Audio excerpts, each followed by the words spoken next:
What's bloody happening, people? You'll never guess. I have forgot to record an intro. This episode was last week. Shane came all the way over from Dublin, so I need to do a bloody intro. So I first heard Shane maybe 2 or 3 years ago when I first started coaching. Yeah, so really early on. I started coaching 3.5 years ago, and I came across his podcast. It was all about like the menstrual cycle, PCOS, and he was delving into like complicated topics, and I learned so much. So before we get into today's show, he has a podcast with over 400 episodes all about fat loss and coaching, and he goes right in depth. So if you want a new podcast, or you're just starting to listen to like fitness topics and stuff like that, definitely go and listen to him. Before we get into today's show, I can't explain enough how much podcasts have zero reach in terms of getting new organic listeners. So the best way for me to grow this podcast is getting things like ratings and likes on YouTube and subscribes. You can only like really do like short form videos and hope that people come over, but my other alternative is just getting a shit ton of ratings on Spotify and a shit ton of reviews on Apple. So if you're listening on Spotify, I've got like 1,400 people that follow the podcast, and there's 149 ratings. I want to get this up to like 200 by the end of the year. I'm going to have a big push, because my thought process is when I see a podcast and it's got over 200 reviews, I'm like, okay, that's not some peasants just having a little gimpy chat. That's not just two mates that went, oh, I'm going to do a podcast with my friend, and then do 10 episodes. It's an actual podcast. So if you can help me out with that, that would be fantastic. I'll let you go in a second. Before we start, just a quick little, what did we talk about? Oh, Shane went into a whole deep dive into like personal stuff he's went through that he's never spoke about before, about like collapsing, and how he'd never been in the gym until he was 29, and then rediscovering himself after that. And I didn't know any of this stuff about him, and I've got to know him pretty well. He was here for a full day, and when I went on his podcast, which you can listen to as well on his show, I went into really personal stuff, but I do that anyway. Sure, everyone knows my life if they've listened to my podcast. I just feel like my listeners don't exist, and I can talk into a mic, but yet there's far too many people that know far too much about me, you know, but that's the way it is. By the way, I know you exist. You speak to me in my DMs, and I most of the time reply. So I know you exist, but it feels better if I can speak and pretend you don't. Does that make sense? No? Okay. See you later. Enjoy. See you in a second. Enjoy the show. You actually got questions, have you? Fucking nerd. Thank you. I don't like not like having I prep all the time. I just wanted to call you a nerd. I don't. So I never actually look at it. It's more. It's just a mental. Do you know what I do? Because I noticed that you deleted half your fucking Instagram posts. Did you? Yep. Because I looked at them all before. I sat down for 20 minutes on Saturday and deleted probably about 800, I'd say. So I go back to people's first posts. First post is probably about fucking... Oh, they'd just been your starting PT or something. I can't remember, but it was... I don't know why I even deleted them. I was kind of like, I think I was just sitting there. It's kind of like, I'm trying to change things a little bit with get the social media actually fucking nailed and actually do it properly this time. So it's kind of like, I bought a mic, but I needed a clip add-on to make it to an aux, and it's the wrong fucking one. So even tried, I can't even fucking get that right. I can help you with that, mate. Yeah. I can help you with the... Because even I know everyone has those Rode mics, and I was like, I'm not spending 250 quid on a mic. They're only 100 quid. They're 250 on Amazon. Are they? Yeah. They'll maybe put them up because everyone's... Yeah, I'd say so. Probably because Sean's got everyone on. But I think there's a certain thing with, is there not, like, if you don't have an iPhone, you have to go a different adapter for if it's a Android. Probably, yeah, I would say so. I think that's what. But that's your fault for getting an Android, to be fair. Whatever. Steve Jobs is dead. What I actually wanted to, I know you're making me fucking nervous now because I'm sitting open with my fucking questions like that. I wanted to actually go back and because you said on one of your podcasts as well, you don't speak about like where you came from enough. So I told you that on your podcast as well. Then I wanted to go more into found that because I think you and yourself and Oisin were kind of I think you were very close together when I was doing them, and I got massive feedback from like clients, and particularly the ones I've had for a long time. They're like, you need to talk about this stuff more. Yeah, it's like, it's all well and good talking about fucking PCOS and all this kind of stuff as much as you want, but that must have been rough for you, to be fair. What? PCOS. It was horrible. The extra hirsutism and the acne and the missing cycles. Jay might think I have it. Excess hair growth.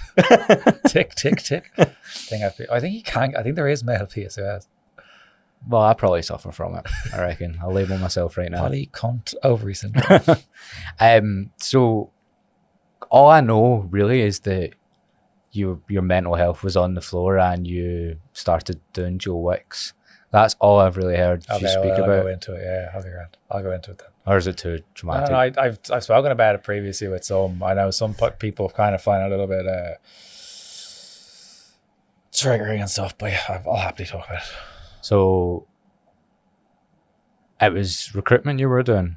Yeah, so I worked in recruitment from first when I left school. I was a bit lost, as we were talking in the car on the way over. I was a bit lost, didn't know what I wanted to do, and then kind of went into the bank and left the bank shortly after because I just didn't enjoy it at all, and then went into sales and recruitment just as a way to kind of make money. I was okay at recruitment. The money was grand. wasn't overly enthusiastic about it, and then kind of did that for 6-7 years. But there's always a void, and I know there was a gap missing. I was kind of like, I don't want to work for someone else. Like, I'm working this hard to make this. I could see how much on the board, because the board was in front of me where I sat in the office. Like, I'm making this amount of money for this person, and I'm getting this amount. Why?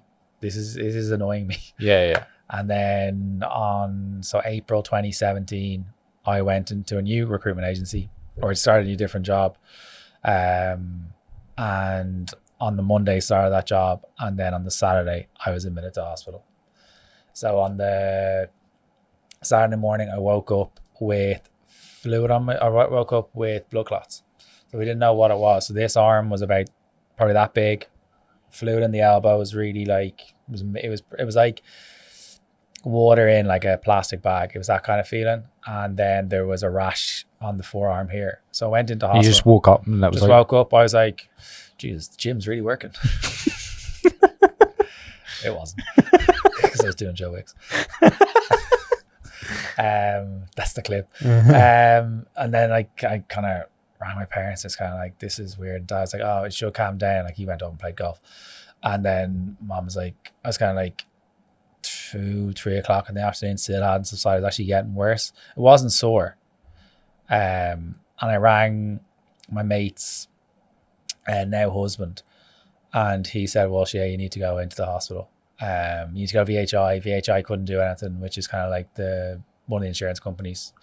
And went into the clinic. They're like, can't really do anything. I'll give you a letter to skip the queue to go into A&E. So I drove myself into A&E with my mom in the car. That was silly.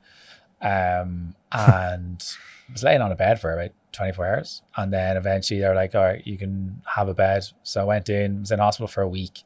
They couldn't figure out what was going on. They're like, you're 29 years of age. Why are you getting this? We don't know what it is. I had a feeling they knew what it was, but they were afraid to say what it was. So I think I went in on the Saturday. About Tuesday, I went in to one of the specialists, and they were trying to find the blood clots. They got one of those machines that they use in pregnant women. And the last thing the doctor tried was to actually put my arm up out straight.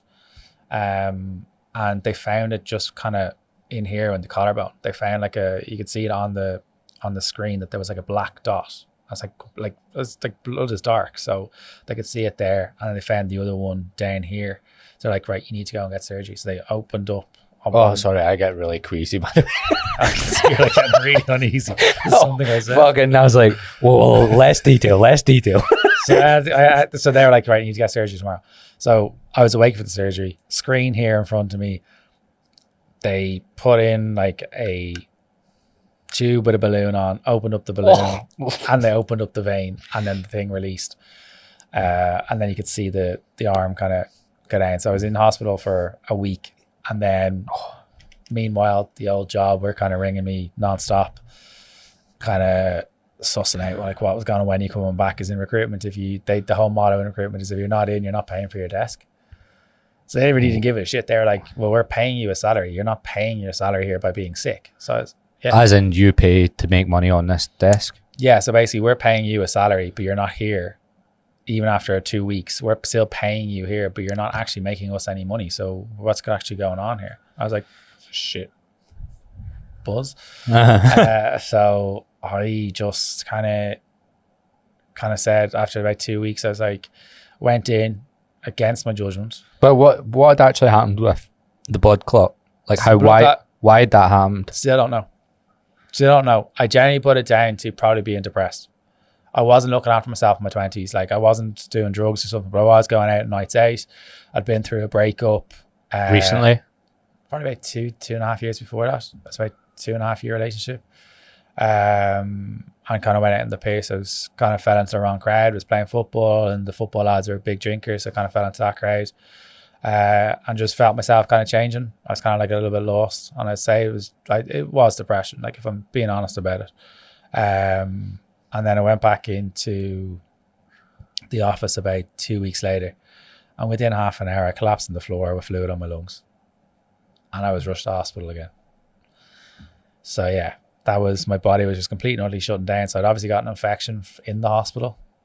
And my body was just completely and utterly shutting down. So I had to get the surgery open again to get the fluid out of my lungs. So whatever they did. Is that from another clot? They think it was linked to it, but they think it was just an infection from the hospital. My body was just completely like, yeah, your immune system's already. I was fucked.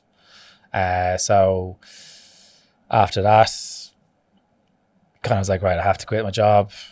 I was advised by the doctor I wasn't allowed to work for a good while. They mentioned 12 months. I was kind of like, we'll see. I'll ignore you. I'll politely decline.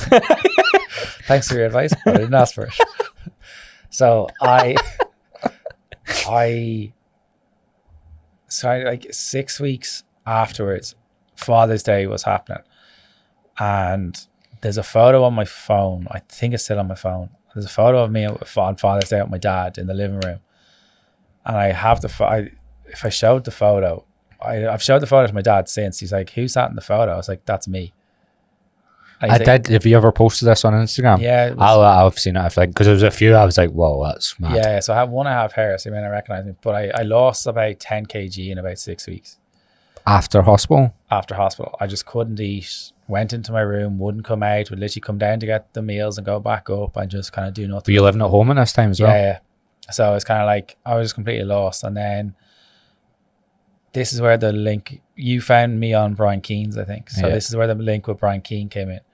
So Brian Keane's a podcaster in Ireland, if anyone's not aware, and he's in fitness and health. And I don't know how I never listened to a podcast in my life. And the first ever podcast I listened to, he said on it, stop caring what other people think. And as soon as I heard that sentence, I rang my dad and I was like, I need to go to talk to someone. And he was like, we've known that for a while, but there was no point in me or us pushing you because you wouldn't have done it. So then Dad opened up about his mental health struggles when he was working. There was an accident at work and stuff, and he fell into. Because I remember seeing him now that he was quite gaunt when we were kind of growing up at one stage, and he was really struggling. But I was put on. That's class from your dad, by the way, because not many people of that generation are able to do that. Yeah, and I would have. But you know, you put your parents. People can put their parents up as like, particularly dads anyway, like Superman. I was like, if he, and this is what the logic in my head, the thought process at the time was like, if he can do it, well then I can do it. If it's okay for me to do it, well then I'm going to do it. So I went to the GP and said, right, I need to go, and this is how I'm feeling. She was like, here's some antidepressants. I was like, I don't really want to take them. She's like, well, here's some antidepressants. I was like, you're not listening to me, but I'll take them anyway. So I started taking them. What were they? I can't remember what they were. Like I tried to block that bit out. So like, this piece of thing over here is red. That would look great to me when I went on them. I sounded drunk all the time, and I just felt weak, felt like literally had no energy. From what I've heard, most people describe it as like numb. I was numb. I literally could. And I've known people personally who have gone on them since, and they felt the same. They don't get me wrong; they do work for people, but that wasn't what I needed. I've been talking about this quite a lot because I've had quite a few instances where clients have went to GPs and stuff, and I'm like, you just don't have time you don't have time or any solution to give to these people, and the only thing you have is medication, and that I find hard to deal with. But at the same time, you want to not slag it off because there's people that it will save their life at the same time. It's like really hard to talk about. Yeah, and that GP is no longer a GP. You're one. Yeah, and that's not a dig at her. She was doing her job at that time, but I always struggled to go back to her because of it. I was like, because I used to go to her dad. Her dad was my GP initially, and she was the daughter. She took over the surgery, but I always struggled. Whatever advice she gave me after that, I just felt hurt by it because he put so much faith and trust. It's almost like you're broken and you need a pill to fix it. Do you know what I mean? That's what it sort of feels like when it's like not like why. Yeah. And then in fairness, she kind of said, like, there's a name we can go to go and talk to. So I went to talk to Sharon. I'd never done therapy in my life. Went to Sharon. Sharon just happened to be that she used to compete as a bodybuilder, but she was very no nonsense. And I think that's probably where I get my no nonsense approach from now. Like, my dad's very no nonsense, and my mom will be quite cutting at times, and in a nice way. And then she was very cutting. And I went to her. And what was she? She was a therapist. And within the medical system? No, like, so she was private. Okay, how did you find her? GP kind of said there's this place you can go to, Connolly Counselling, in Dublin, which is probably about 15 minutes from my house. So that's paid for? I had to pay for it privately. Okay. Because it's very hard to get people. A lot of people ask me now, like, how did you find your therapist? And he was my old podcast producer. So the guy who would sit there and produce my change the camera, and I used to do therapy in the studio. So I used to speak to him all the time, and I was his podcast client. And then I was like, are we too close for you to do therapy? And he was like, just not close. Like, if we kept on doing it, he was like, I can still take you on as a therapist client. So I fell into it. Okay. Like, as in I just met him randomly. Yeah. Whereas I would not. I remember I tried to get therapy the year before, and I just Googled people, and the only ones that I could find that I like sort of related to, never heard from them. Yeah, it's a lot of trust to put in, because the big thing that people feel is a fear of judgment, and that was my big thing. Because when having gone through the whole process with Sharon, I did it probably for the first 3 months once a week, so it was full on, and then you'd had homework afterwards, and then the second 3 months was kind of like every 2 weeks. And I was still doing the homeworks and stuff. And then after about 6 months, I kind of just felt like genuinely a weight had lifted off my shoulder. Just felt like content. I knew there was stuff still to be worked on, and there always is. But I felt a lot more at ease having spoken about it with her and kind of navigated a few things. Like, don't get me wrong, there's still stuff that crops up about it. It was validation from other people, acceptance from other people. Like, I was severely bullied. My whole depression came from the need to be liked by other people because I was severely bullied as a kid in primary school. What ages and what for? Physical and emotional. So from the age of about 7 till probably about 14. And then I had severe acne in secondary school, and I just completely withdrew. Like, I went to that school that I went to play sports, and that was the reason I chose it. I didn't play a sport because I cared what other people think, because it was a massive rugby school. And you get a rugby? I was meant to. It's a massive rugby school. I could have been. Could have been. Well, would have been. So I went to that school to play sports, and I kept getting called in by the head of the year, and it's like, you need to go and do something. I was like, I'm not doing it. And they're like, kept giving out. And I was like, I'm not doing it. So did you have any friends? I had 2 or 3 mates that were really, really close. One from the age of 4 that I went to secondary school with as well, and then the 2 lads as well. but they brought in other people in. So like I have a group now of 18 from school that we'd be in a WhatsApp group. We'd have the Christmas dinner. We'd have everything together. So it's like because of that branched out that I kept those two or three, or had those two or three, should I say, that it allowed me to kind of branch out to the other people who I may not have spoken to. Like if I went in, I always used to get dropped into school really early. I would just sit in an empty classroom, and I would be a communal area. It would be like table tennis or whatever, or pool or whatever it may be in the school. And I would just go into the classroom and just kind of sit there on my own, waiting for the class to start. And even on yard, like we played football at break, and that would be my release. But I wouldn't play sports as a social thing. Were you depressed in school then, do you think? I'd say so. Yeah. I'd say I've had situational depression. I'd say I've had traumatic grief, a lot of PTSD kind of stuff. From that? Yeah, like the bullying in primary school was probably the worst. Like I remember getting my head shoved in. So we used to have these railings, and my head was pushed into one of those, and tried to push my head through the railing. Like head pushed into grass, head pushed into like tarmac. Yeah, it wasn't nice. And it does defeat you. Like I remember, like I just didn't really talk to people, and then when it came to like talking to girls, like my hairline, non-existent. Non-existent.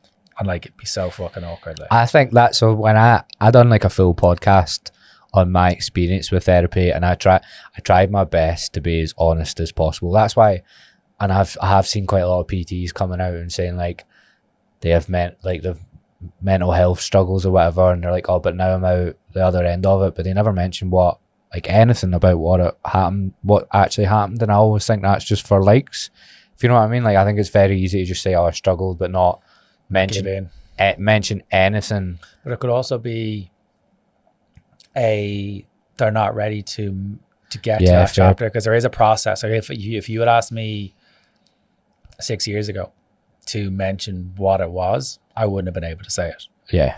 But now you're kind of a lot more accepting of it. Like, does it define me? No. But I also do think that health scare that I had in 2017, scariest thing that ever happened, but also the best thing that happened, because I had bought sleeping tablets shortly after that Father's Day photo. And I was that I had bought the tablets on the Sunday. I'd heard the podcast with Brian on the Monday. It's the day after. And the tablets are going to arrive on the Friday. You going to overdose on them? That was the plan. Taking sleeping tablets. I was going to take sleeping tablets. No. But I tried to be as honest as possible on that podcast, and I think so many men struggle, and they don't figure out how bad it is until it crops up with women. I think that's where, or like, well, only if you're straight, but I think that's the thing that kills men the most, is like struggling with women. I think that's what mine's always just, I used to be all right until I got in a relationship, and then my head would just be absolutely fried. And I always find when you dig a little bit deeper, it's like usually crops. I suppose you had a job that you absolutely hated, but I found like the low self-esteem would come up whenever I was properly like vulnerable, if you know what I mean. Yeah, like there's times kind of like my self-worth can drop quite quickly. Like if I and my self-esteem, so self-worth is how you see yourself, self-esteem is basically how you think other people are thinking of you. So I know when I first, I would say esteem for myself then. Yeah. Like as an adult, I think about myself fine until I get in a vulnerable situation, then I'll overthink. Yeah, and I would openly say it, I still do struggle to like open up. There still is that wall of kind of like, I'll let you into a certain point, and it's kind of like it has to be drip fed in. I won't just go. Yeah, because it's too scary. Yeah, like I find a podcast easier to talk to than other things. Like it's just like, right, this is just press record, gone. I find it easier that way. Like I think on the podcast that I've done is like there's episode 11, and that's the open story about what's gone on, but this is next level to it. Like this is the next step of that, but I wouldn't have been able to do that when I recorded that episode 5 years ago. Yeah. But it does, like I know the self-esteem thing, the self-worth thing does ramp up, but like I took myself out of, when I got sick, I was single for 5.5 years or 5 years. And I was just like, I wasn't able to, one, I didn't want to, but I also threw myself too much into the working the mad hours of PT, thinking that was going to fill a void. And what I was actually looking for was a sense of belonging. I'm not trying to play the sympathy card with this job, but it is lonely. Like you are locked in a room talking to a screen or to WhatsApp or through a microphone for kind of like 10, 12 hours a day. Well, that's why I work from here now. I couldn't do it anymore. Yeah, and I can see like maybe having a different workplace or getting one of those communal work venues or working in a coffee shop probably will be best. But when you said to kind of come over, I was like 100%. I'll just get out, do something, get to talk, get to see sunny Glasgow. Oh yeah, fucking air dry. I saw the sunny side. Seen the council flats in here. Yeah. Lovely. Saw Parkhead. Haven't seen Parkhead for about 13 years. I want to actually go into what therapy was actually like, what type of therapy you'd done, and just what, because for me, right, 2 or 3 months in, you just started like digging really deep into. Oh, Sharon went full on deep in, full. But what I liked about what you said as well is, so I was going to go for therapy when I was so I started it in Australia, but I done it over Zoom, but only because I didn't want to do therapy with a fucking well-off Aussie that would absolutely not understand a fucking Glaswegian boy that grew up with a schizophrenic mum. They were not going to get that. So I went with him, but he straight away told me, he was like, look, this will be hard. And he was like, same way you tell your clients you've got to do it, otherwise nothing will change. He was like, whatever I kind of give you, you've got to do it. And like, he wasn't like pushy. He only said it once, and that was enough for me to go, right, he's not going to take any sort of shit if I don't do what he gives me after, if you know what I mean. Yeah. And but he was also really understanding at the same time. But I kind of treated therapy like my work, if you know what I mean. Yeah, one of the things that was said to me was like, if you hadn't have done the homeworks, you wouldn't have got through this as quickly. Yeah. So like I probably have an element of type A. Yeah. In that if I want to do something, I'll do it properly. If I don't want to do something, not fucking happening. It's like when I got tested for ADHD at school, I was like, he doesn't want, like, he knows what's going on, he just doesn't want to be here. Teach him something that he wants to actually. My driving force was I didn't see me being able to ever get in a healthy relationship without it. Yeah, without doing it. So I didn't want to be one like there and then. I wanted to be capable of one down the line. Yeah. But that makes sense. And I think once you actually start with your own self and say, right, accepting the story rather than using whatever story it is as a way to self-destruct or use it as a reason for not doing things, it's a hell of a lot easier to actually open it up. If you understand why and you come at peace with that story rather than being a victim, it's a hell of a lot easier. If like 3 months in, he just started like actually like crying. Yeah, and it was horrendous. And I would say that's the lowest my mood's been for like the last 3 or 4 years, but then you get out the other end of it. But honestly, it was. Do you need to go through that? It was way worse than like how I felt before going I in for always therapy. needed a nap after therapy. Those ones, I couldn't do any work for that full month. I was like freedom with me that were. He was just constantly pushing back on stuff I was saying, because I would always like defend my mum, if you know what I mean. But he was like, yeah, but like you can't defend it. And then I was just like, I'm fucked. Do you know what I mean?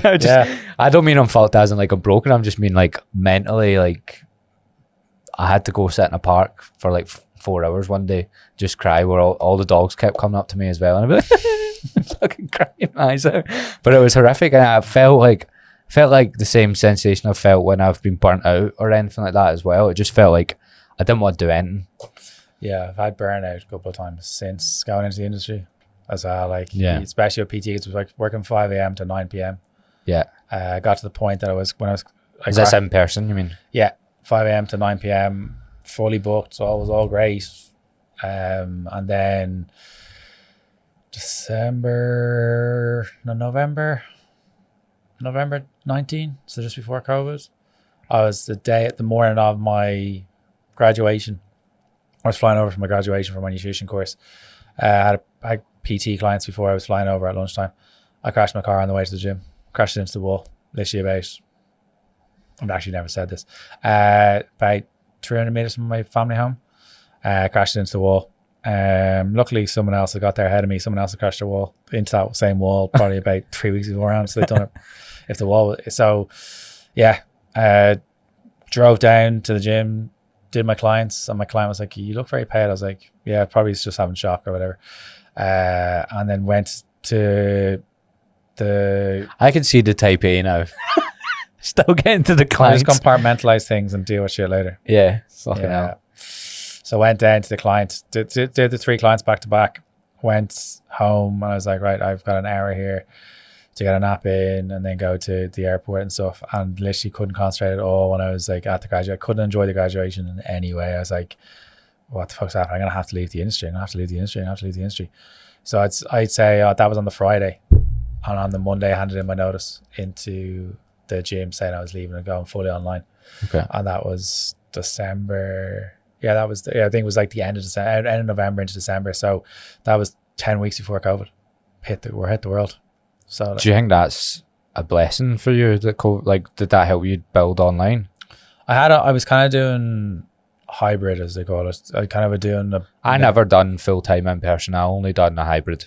Yeah, Because I started the first lockdown, so I had to build online first. Yeah, And then I went, fuck it, I'm half online anyway, but I'm going to do in person to get hours in the gym.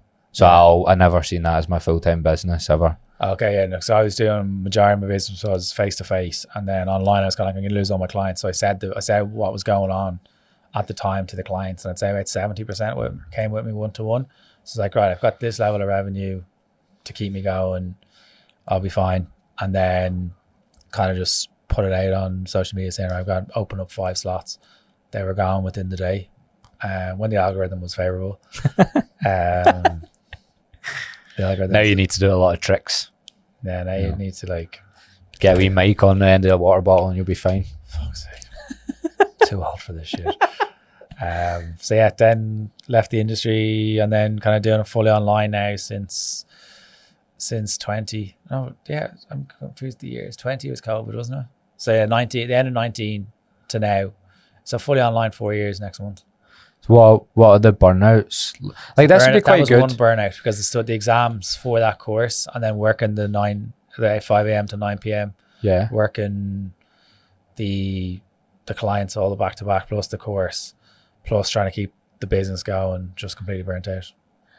A lot of PTs listen to this, so like we've done, me and Dale and James done full topics where we talk about just like advice for personal trainers and stuff. I never want to go down the mentorship route or anything like that. So a lot of people message me saying, "Is this the start of the transition?" I'm like, absolutely not. Transitioning. No, absolutely. Fuck off. I never want to go down. I just don't feel like me coaching coaches will be something that I'll enjoy doing. But I like still putting stuff out there that will help people because I think this industry needs it anyway. Like any help from anyone that's doing all right. There's a lot of plastic people in the industry. Because it's also very hard to make it like it is. I don't think it's that difficult in terms of if you actually put effort in, but as in trying to find trustworthy sources that isn't just about like getting you better at sales. Because even just how to set up your business, like it's so flawed going in a gym and doing mornings and nights. But that's what most people do. Yeah. But that's just such a fucked business model that you work the opposite hours to everyone else. Because that's essentially what you do. No, it is. Yeah, I remember like I was up at 5 a.m. First client would be 5:35 in the morning. And then the last client would probably be at 8 p.m. or 7:30. And then you'd be coming back in the next morning. And you'd be like wondering why you could have no energy for social. And then you go your client check-in, you go, why are you not getting enough sleep? Yeah, and then you'd be like, You're fried. why are you not eating enough food? It's like, why are you not eating regularly during the day? Like, why are you so fucked? It's like, no wonder. Like, it is hard. I'm not looking for sympathy, and we're not looking for sympathy, but it is a difficult industry. I think it is hard to stand out from the crowd. It is hard to try to be one of the good guys and actually give a shit about your clients, because it's very easy to go, right, here's my glute builder program.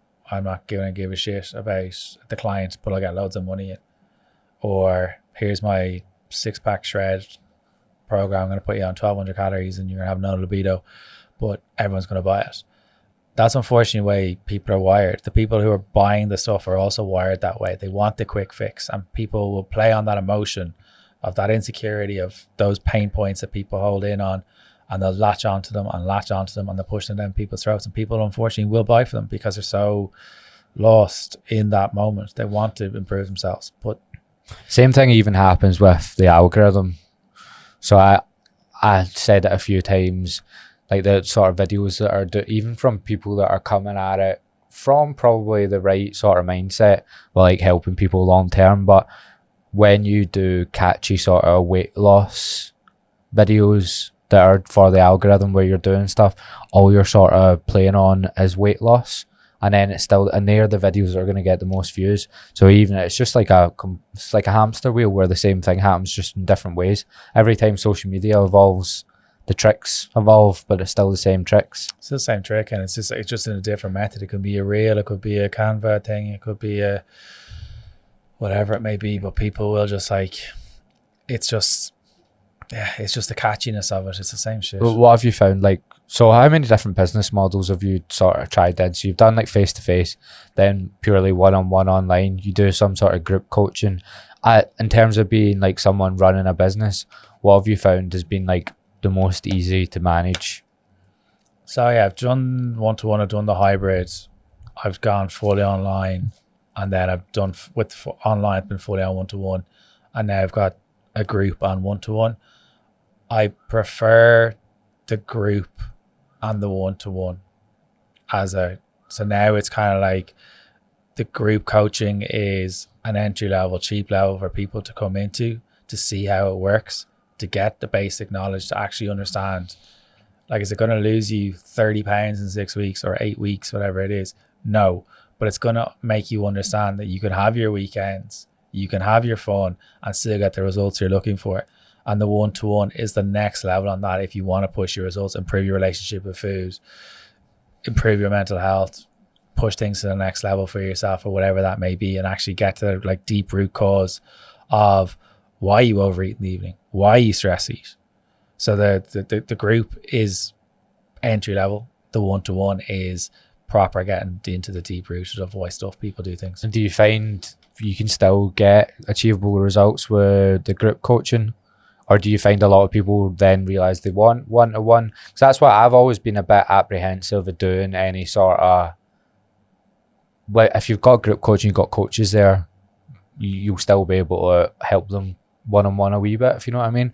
But I've always been sort of against doing apps, or I won't do an app, but like an app's an awful lot of money, and I won't do it that way. I have one of my clients actually created the program for me. Right. So she was like, this is what I would have needed at this time, and she's been with me for 5 years or whatever. She's worked for you? No, she just did it. I was kind of like, she works as a business analyst, and she was like, I can create the document for you with all the algorithms hidden, so people can enter in their details and they get it updated, and we just do the check-ins on a weekly basis. So is it an app? No, it's an Excel sheet. Oh, okay. So the group is an Excel sheet. And it's really simple. They enter in their name, they enter in their weight, they enter in their activity levels, and their calories get calculated for them automatically. Right. Their macros are tailored to them. It's like, well, you do this, do this, do this. And then they fill in the information. They fill in their little patch of what they've been struggling with or what their wins for the week is, and then we give them their feedback. But they're based in a Facebook group. They get weekly lives. They get exactly what they need. They get the support they need. They can ask any questions on the group that they need. And then the next level is the one-to-one, where they can contact on WhatsApp Monday to Friday. They get a lot more hand-holding. Everything's a lot more personalized with the one-to-one, because it's impossible to personalize it for that amount of people in a group. Oh yeah, you definitely can't do it. But I think, but some people will never go one-on-one, or like no. And I've had clients who have done 4 or 5 of the groups, and they're happy enough with that. They're like, I know what I need to do. This is just my accountability piece. I know I can do the one-to-one if I want, but I'm content enough with this. I know if I need to message you and say I want to go one-to-one, you'll let me in. Yeah. So it's kind of like, I prefer the one-to-one is I prefer it because it's getting to know the individual and how they work and how they tick. It's a lot more challenging for the individual and me as a coach. That mentally. And I think that's the hard part, because sometimes you want to help someone so much and then they're not ready yet, you know, like with ourselves. Like, I have the exact same struggle. Yeah, but I think all coaches have that. There's always going to be clients that are amazing, and there's always going to be clients that are maybe not ready or have other things going on, and then will either ghost you, which says a lot more about the person themselves, because we've all been ghosted by clients. Never. Never. But like, the ghosting thing is, I think I got ghosted like about 3 weeks ago by a client. And I messaged her, I was like, and she has a job that where like it wouldn't be encouraged to, from what I'd say. Like, she's a teacher, right? She's a fucking principal of a school. So like, if one of our students was ghosting or gaslighting, she wouldn't be overly happy. And I kind of just sent her an email saying, look, I understand you don't want to do this anymore, that's fine, but the ghosting element is frankly quite disgusting. Yeah. And that's not really on. And she sent me a message back saying, just being quite angry. I was like, I'm just saying how it is. It's quite frankly disgusting. It says a bit more about you. And people might be surprised that I was kind of hitting it head on with the client. I was like, blocked me on WhatsApp, and then sent me a message on WhatsApp first, then blocked me on WhatsApp. So I couldn't reply to it, even though there was a question at the end of it. And then emailed me, and then blocked me on social media, and then blocked me. I was kind of like, so I emailed them and kind of said, right, this, like, the ghosting thing is, it's more like you're judging yourself more and you're protecting yourself. So like, I'm going to shut down here. I'm going to like just completely go inward and not deal with my shit ever. That's essentially what ghosting is for people when they're doing it with a coach. It's like when people don't enter the stuff. It's the same when someone ghosts someone dating wise anyway, don't it? Yeah, it says a lot more about the other person. Like, the other person's obviously hurt. Yeah. It says a lot more about the individual than the person.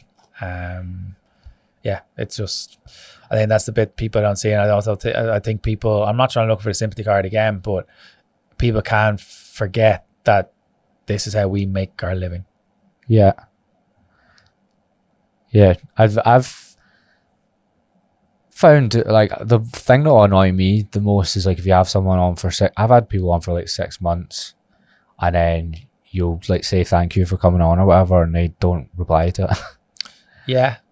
Stuff like I just can't handle people being really rude, and I find you do get that quite a lot. But I'm quite lucky with clients these days. I found that more in the beginning when your prices are low and stuff. People actually just take the fucking piss out of you. The clients that are paying the least are probably the more challenging. Yeah. Because they're expecting the world for what they want. But the one-to-one clients know that they're investing things. Don't get me wrong, you get amazing clients, but there's also one or two that will come in and kind of rock the car a little bit, and they take a lot more brain power.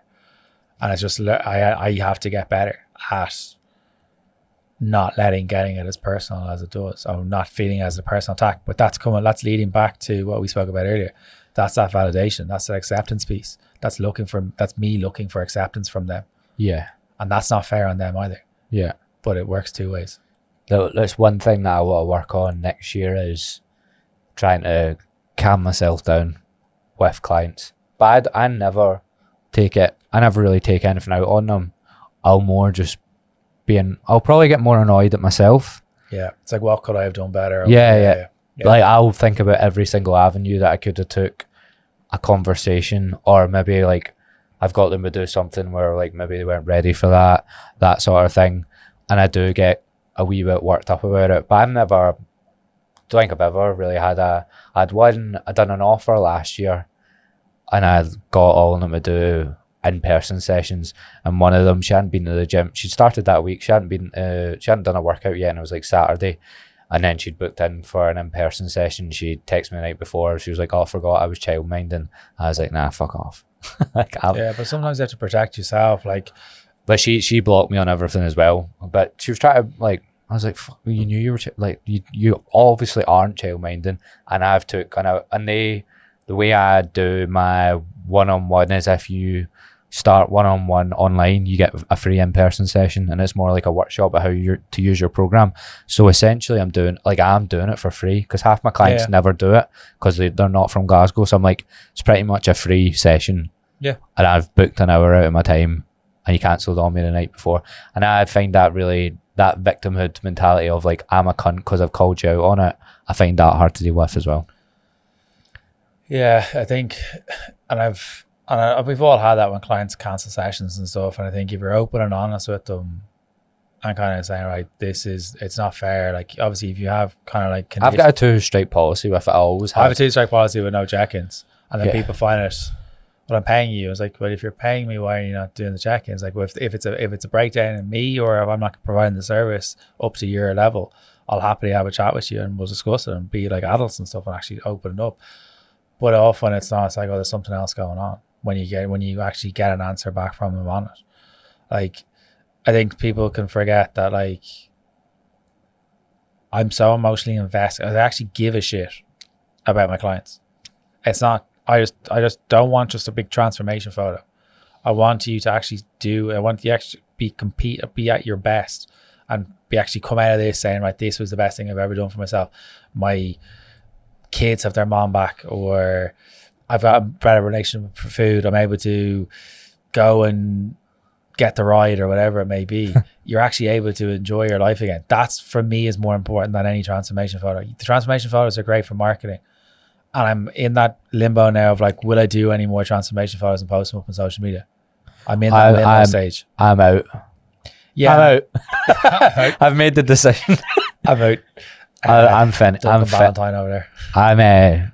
I think I'm finished with transformation photos. I'm going to try to client testimonials or transformations in other ways, like posting people's lifts and more stuff like that. Yeah, and I think like I find now the client pieces that I like the most are the client episode of the podcast. So I know I've got one tomorrow, and to say that girl's transformation or woman's transformation is mentally is like talking to 2 different people.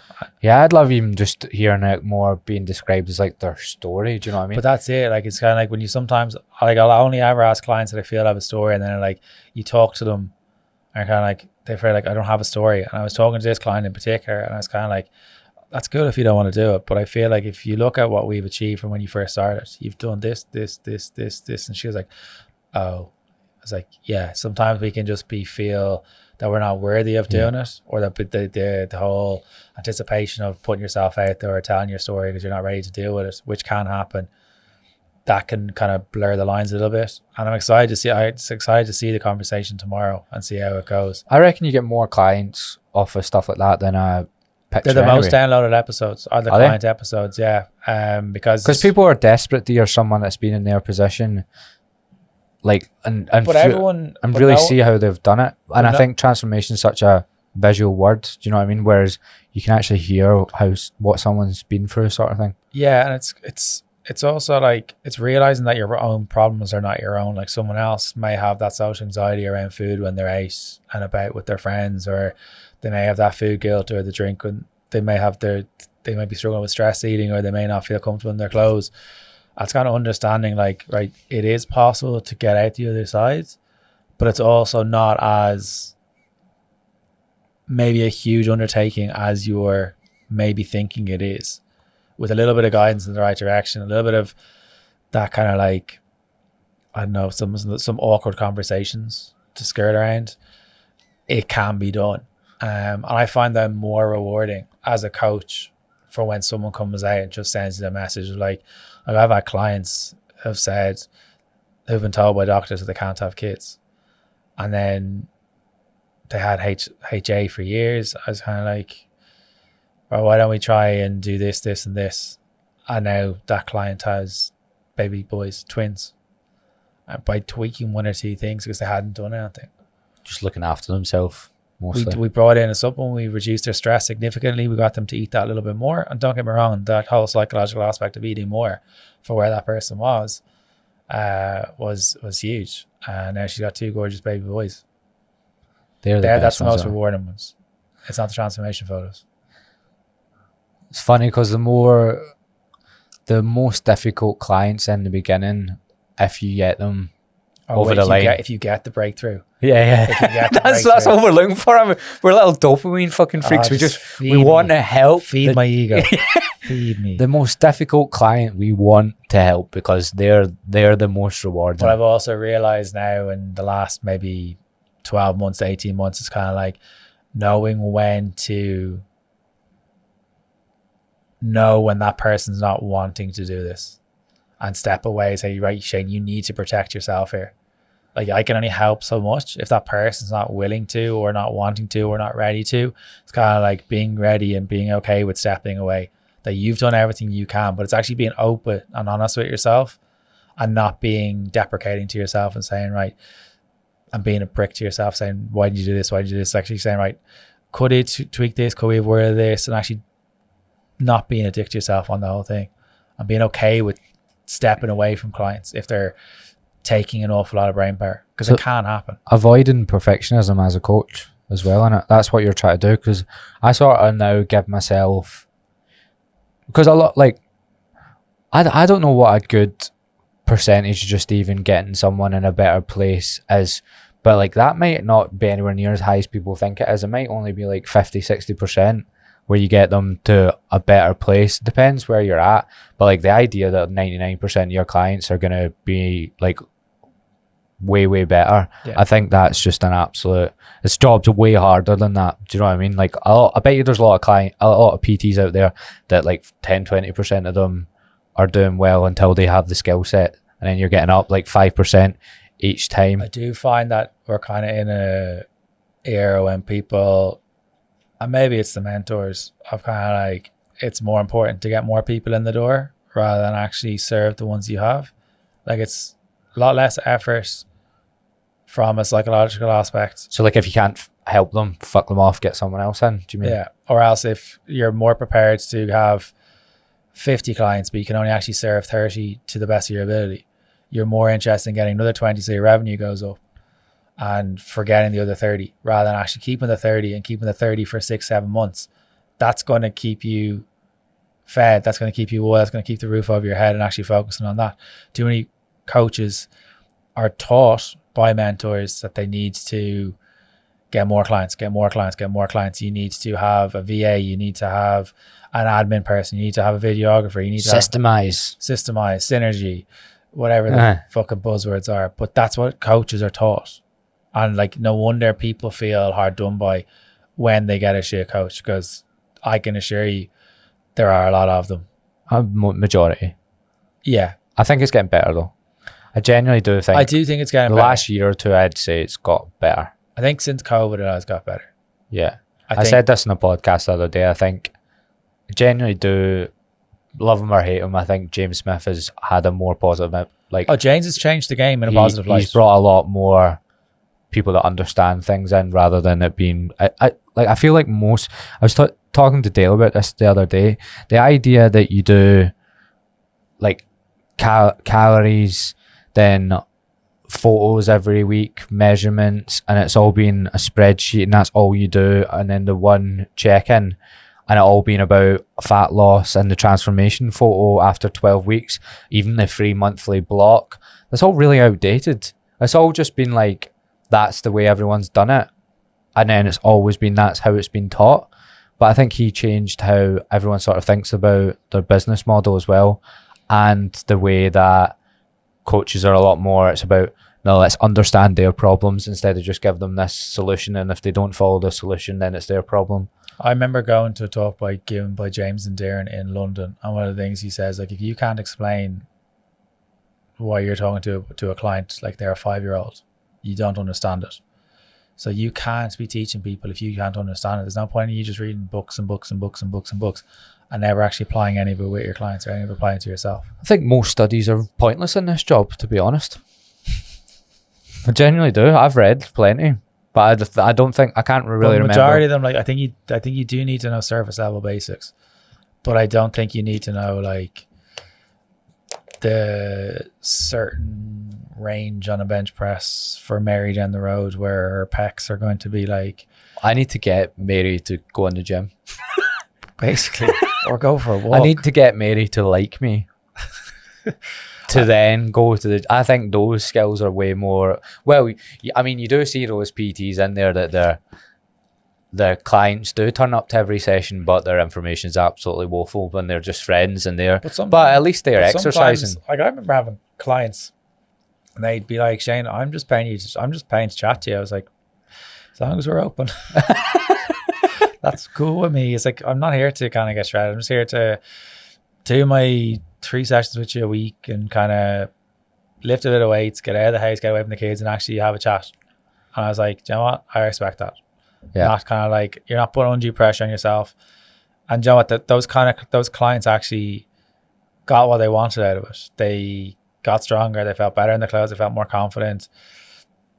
They were the interesting ones. Kind of like, no, I'm being candid with you there. I just literally want to get strong. I want to have a chat.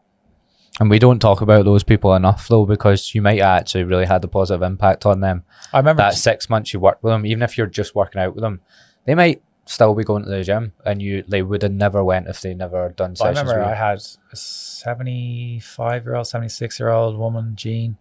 She was like my mother.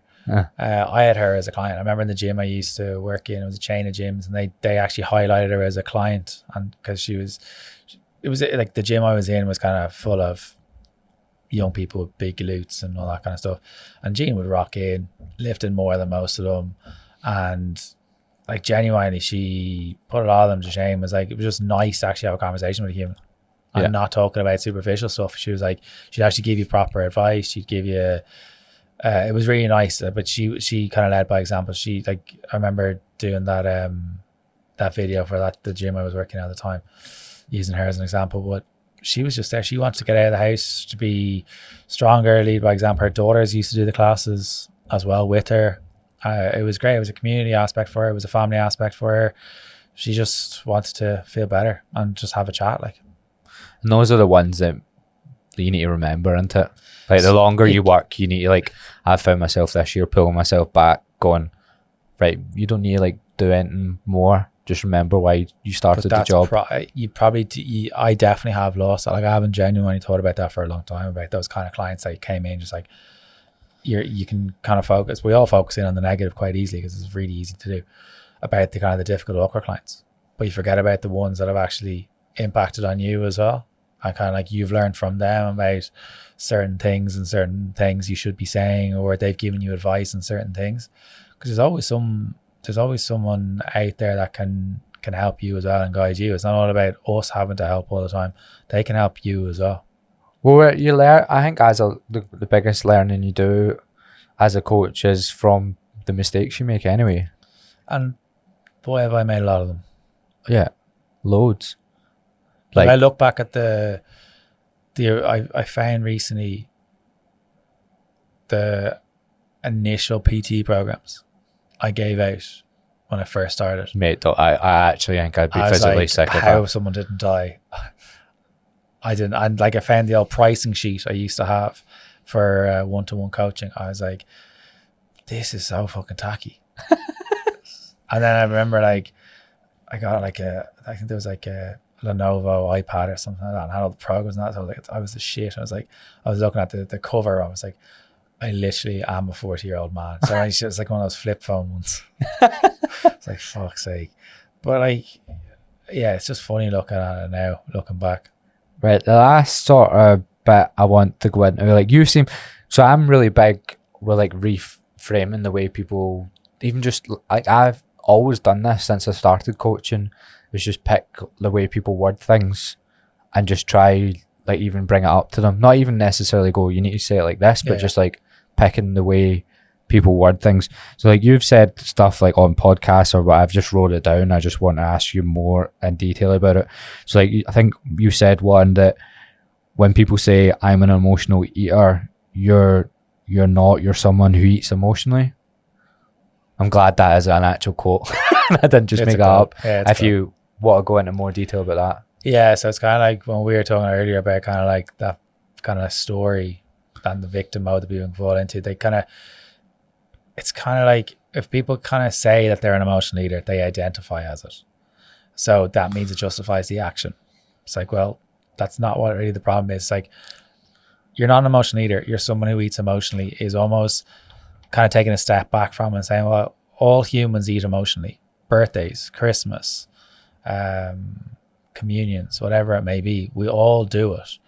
And I think there's some element of it that we can latch on to that story of like, I'm an emotional eater, I'm not going to deal with my stuff, so I'm going to behave like this continuously because I don't want to deal with any of it. So it becomes a justification for the action rather than actually believing it itself. But it does become a truth over time. It's like, I'm an emotional eater, I'm a stress eater, or I'm not good enough. Whenever I ask that question to someone, like, define good enough. No one can ever define it. It's like, well, do you mean with training or do you mean with nutrition? It's like, no. Tell me what good enough means. And no one can do it because it's so good enough to you will be different to me. Good enough for me is being there for my family and being there for my girlfriend. Anything else not as a bonus. I don't need anything else. I have everything else. I don't need anything else. But that's taken 36 years to realize that. But some people will never get to that, unfortunately. So when people talk about like, oh, I'm an emotional eater, it's like, no. You're someone who eats emotionally when they don't know how or unable to or want to specifically avoid a feeling that they don't want to deal with because you've never been taught how to deal with it, or you're intentionally stress eating or numbing something. But it can also be like when people start talking about like the fuck up button as well, like, oh, I've overeaten the weekend. The fuck up button is just another way for you to justify your actions as a way to describe it rather than actually saying and trying to null in and trying to hone in on why you do the action. To avoid the responsibility. Yeah, it's kind of like, oh, I'll just press the fuck up button. It's like, no, you've overeaten. It's a way to make yourself feel better about it. Yeah, it's a justification for the action. It's kind of like, I know this is a label of it. I'm going to keep saying this and this is my way to do it. I know I'm going to press the fuck up button the weekend. No. That's you telling yourself to press the fuck up button the weekend. It's like when people say, oh, I might go for a walk. It's like, you're not going to go for that walk because you've already given yourself a permission to not do it. People said the word might. I'll pick up on that. Like, see, when people say I'll try, I'm like, maybe. let's change that. But that's only something that I've kind of. But see, when people say I'll do my best or I'll give it a go, I always try to deal with that there and then as well. Because I think they're already like at that button. Yeah, they're kind of like 1 foot out. But there's also when people come to me, it's like, oh, I'm going to be a really, really annoying client. It's like, oh, I just don't take them on. Don't be. Oh no, I just say I believe you. Off you trot. But people will say like, I'm going to be a really annoying client. I'm going to be the worst client you've ever had. It's like, no, you won't. Challenge accepted. You're a sociopath with stuff like that. You love this more than me. Like the difficult. Sorry, bro. Come at me. It's like, yeah. I've had worse. Trust me. Have you? Yeah. So like, but people like I don't get me wrong. I was full of my own shit for 30 years. But I think it's because I was full of my own shit for 30 years. It's kind of like, I think that gives you a better understanding of what people are actually saying in their head. I think I genuinely think because I went through my own shit for so long, it probably makes me a lot more empathetic and wanting to help people. Probably sometimes the detriment to my own health of trying to help people more. I genuinely think that's why I'm in the industry, to help people. But sometimes it can come at a cost of causing too much stress or causing burnouts or whatever it may be. And I was trying to find that line. I found that line now. And I know if I push over that line with the amount of clients I get, I'm like, this is going to fall pretty quick. So. Yeah, I don't mean to bring up the watch again, but I did. My resting heart rate was 50, right? And I've only got it since last night. I started working before you came. And I was reading a message that I told you about earlier, and I was up at 78. And I was sitting. What was the message say? I was sitting in I told you about it. Yeah. Remember the one that I said they can't control? I don't want to mention it. Yeah, it's great. That's mad. But so it goes up to it jumped up 20. That's just from so reading one message that clearly tells me that I'd like take on things too much. But I think we can all. There's nothing wrong with taking something personally. I have an issue with people taking offense to things. because people want to be offended. It's like you have to value that person's opinion over your own to take that opinion. Like my dad says, like, opinions are like arseholes. Everyone has one. But yeah, I've heard that plenty of times. But my brain went because I just thought about something else. Yeah. But because Paul said something, who's my therapist, like I was saying, like one of my exes made me feel a certain way, and he was like, let me walk you through that right now. They didn't make you feel like that. Like you have taken a context that you already, like you've put it in a framework that you already believe, and you've made yourself feel that way. And he was like, also, by the way, like you should have absolutely left her, but like already, but like she didn't make you feel that way. You allowed yourself to be in that situation. You made yourself feel that way. Words have no meaning. Yeah, that's what he was getting to. Yeah, and I remember the therapist Sharon saying that to me as well. I was like, words have no meaning unless, like, if I called you a carrot right now, you'd be like, no offense. Yeah. But if I called you a worthless piece of shit, you would take offense to that, or something, or some other word I can come up with from what you've just said. But you would take offense to that because you've got this data point. You've got created this story and belief in your head somewhere that if someone else says it, it must be true. Confirmation bias. Yeah. And that's what people do, is like, if someone's had been bullied as a kid, or comments have been made about their weight, and they're like, I feel fat, or you're worthless because you're fat, or you have weight issues, or you're pig ugly, or whatever it may be, and someone else says that to them, over time, they're like, oh my God, that's like, it's almost like having a piece of paper and having a biro and drawing the line lightly. And more people say it, the more people say it, that line gets thicker and thicker and thicker and more ingrained into the page. That's what happens with stories. We start to repeat them over in our head and over in our psyche. But if you actually dissect it, nothing about us is actually true. Nothing about us is true.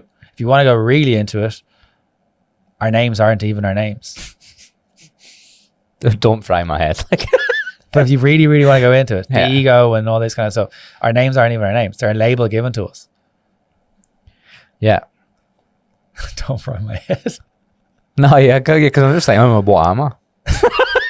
Carrot. Who could have told? Who am I? Do I even support Celtic? Yeah. Or was that ingrained in me? Yeah. Before, there was one question that I did really want to, like, because these are the things that I think about. So, like, when, see stuff you were talking about, I don't know if you need to get to a certain point, because just say when I was overweight when I was young and I just wanted to lose weight, so I thought that would make me happy, yada, yada, yada, same fucking stories every cunt else. Yeah. I couldn't even comprehend what you're talking about. Yeah. And try to get someone to zoom out. Yeah. And see that. Like, how would you go about that conversation? Like, obviously I do this with clients, or I try. Yeah. But it's one of the biggest challenges, because even I remember I was saying I had a client called Sharon last year, and she still messages me and she still like tells me every time she's put on weight and stuff. And I've tried I've got my handbook, I've tried everything, and I don't know how to get her to. I've told her I think she really needs to go for therapy. But I was trying to tell her, I was like, your thoughts aren't real things, like they aren't facts. Yeah. And she was like, no, but I believe them. And I was like, that's only because you choose to believe them as well. And she just like, she wouldn't get. I was like, I want you to like actually write down stuff. Because I was like, some of the stuff you say, I'll tell you from my point of view, are ridiculous and they're not true.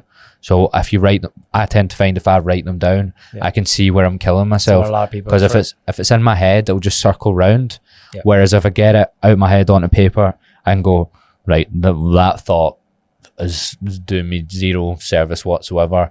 And even though I can't be like, get it out of my head straight away, I can be aware of it and go, all right, that thought's back. And even the awareness is like the first starting to get over it. So like awareness is the piece, the key to discovery. And I think if you actually write it out on a piece of paper, and sometimes it helps with clients, and this is what I got taught how to do, is divide a page into two. Left hand side, Does therapy taught you this?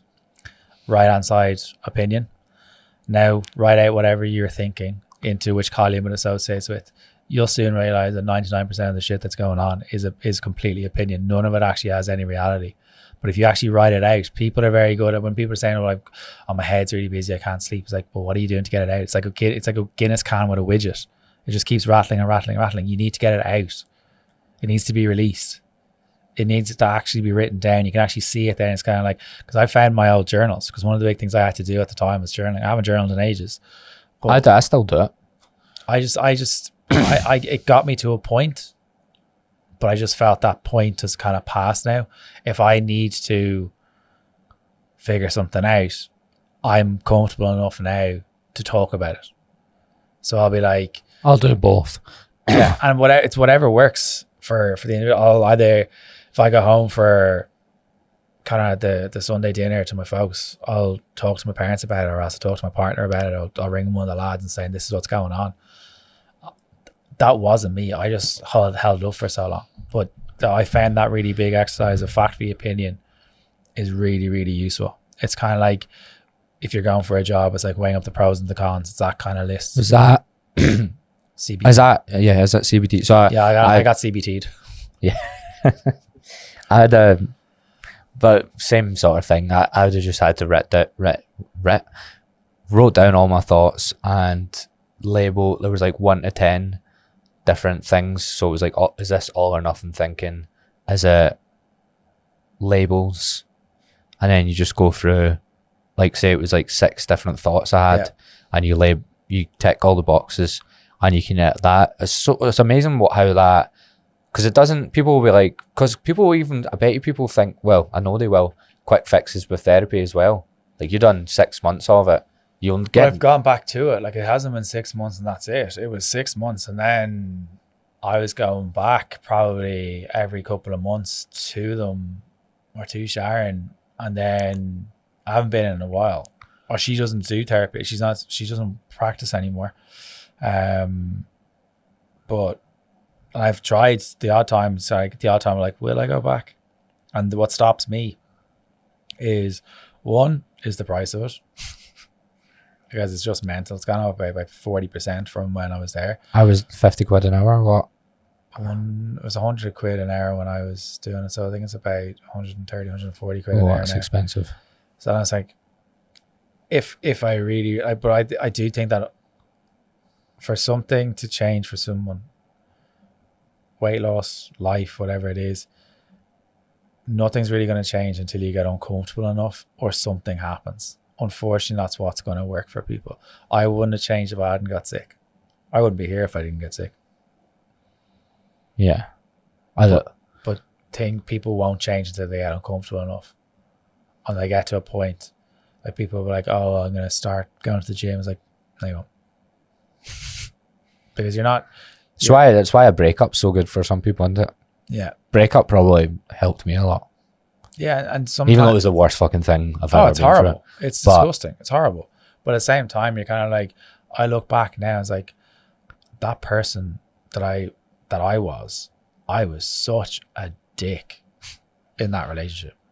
Like, I was so lost, and all I was talking about was giving out and all this kind of stuff. I was like, I can see why the rows are happening. I can see why why those discussions are happening, because I was bringing up stuff that was not related to what we were doing or the potential future that was going to be there. It was all about poor me, poor me, poor me. I was making it about me when it had to be about us. Yeah. But that's looking back with nearly 9 years looking back at it. But I think people will only ever change until they get uncomfortable enough, unfortunately. I think that's a good note to end on. And I will forever be trying to figure out how to get them to do that without them having to have a blood clot. Yeah, don't do blood clots. Yeah. Don't do fluid on your lungs. Not fun. Yeah, I wouldn't imagine so. But yeah, thank you very much for coming on. Shane has actually flown all the way from Dublin as well, by the way, which I'll mention it in the intro. But thank you very much. Thank you very much. I appreciate it. Flew all the way from over. Fuck off, mate. Where can people find you as well? I'm going to mention it in the intro because I have listened to your podcast. So where can people find me? They can find me on @Shane Walsh Fitness on Instagram, or the Shane Walsh Podcast on Spotify or iTunes. I'll definitely mention the intro because I don't think people tune in this far. Yeah, exactly. Who's this But fucker? at the end, listen for your Instagram handles. Thank you very much.